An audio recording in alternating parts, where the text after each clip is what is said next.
মধ্যপ্রাচ্যে যুদ্ধের আগুন ক্রমেই ভয়াবহ হয়ে উঠছে।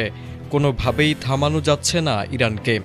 গত সপ্তাহে নেতানিয়াহু বাহিনীর ইরানে হামলার পর থেকেই প্রতিশোধের আগুনে জ্বলছে তেহরান। একের পর এক পাল্টা আঘাতে পরিস্থিতি নিয়ন্ত্রণের বাইরে চলে যাচ্ছে।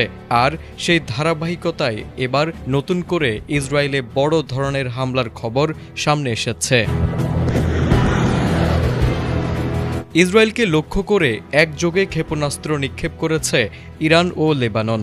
ইরানের আধা সরকারি সংবাদ সংস্থা তাসনিম নিউজ এজেন্সি জানিয়েছে, সমন্বিত এই হামলায় অধিকৃত অঞ্চলে থাকা ইসরায়েলের একাধিক গুরুত্বপূর্ণ অবস্থানকে টার্গেট করা হয়েছে। প্রতিবেদনে বলা হয়েছে, হামলাগুলো ছিল পরিকল্পিত ও সমন্বিত।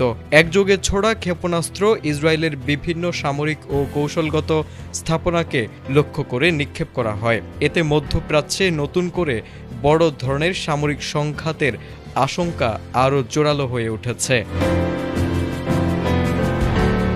বিশ্লেষকরা বলছেন, যুক্তরাষ্ট্র ও ইসরায়েলের ইরানে হামলার পর থেকেই পুরো মধ্যপ্রাচ্য অস্থিতিশীল হয়ে উঠেছে।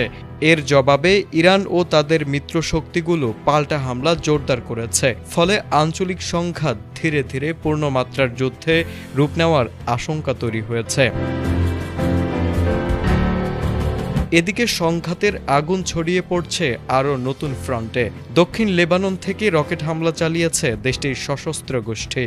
একের পর এক হামলায় মধ্যপ্রাচ্যের পরিস্থিতি এখন চরম উত্তেজনাপূর্ণ, আর বিশ্বজুড়ে বাড়ছে বড় যুদ্ধের শঙ্কা। তারেক আজিজ, এটিএন বাংলা।